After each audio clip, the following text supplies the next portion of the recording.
இயேசுவில் பிரியமான சகோதர சகோதரர்களே, அன்னையினுடைய அன்பு பிள்ளைகளே,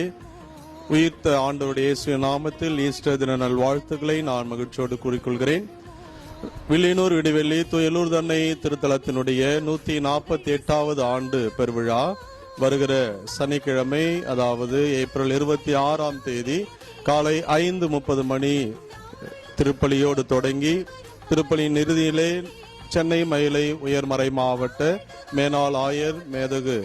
பேராயர் ஏஎம் சின்னப்பா அவர்களுடைய தலைமையிலே கொடியேற்ற நிகழ்வும், அதைத் தொடர்ந்து அவனால் திருப்பலிகளும், பிறகு மே மாதம் 4ஆம் தேதி ஞாயிற்றுக்கிழமை காலை 7:30 மணிக்கு திருவிழா திருப்பலி நம்முடைய கும்பகோணம் மறை மாவட்ட மேனாள் ஆயர் எஃப் ஆண்டனிசாமி அவருடைய தலைமையிலும், மாலை 6 மணிக்கு நம்முடைய பாசமிகு பேராயர் பிரான்சிஸ் கலிஸ் அவருடைய தலைமையிலே ஆடம்பர திருவிழா திருப்பலியும், அதைத் தொடர்ந்து அன்னைக்கு வைர கிரீடம் அணிவித்து ஆடம்பர தேர்பவனி நடைபெற இருக்கிறது. எனவே இந்த நாட்களிலே இந்த அருள் தலம் திருத்தலத்தை நாடி வந்து அன்னையுடைய ஆசிரை பெற்று செல்ல உங்கள் ஒவ்வொருவரையும் அன்போடு அழைக்கின்றேன்.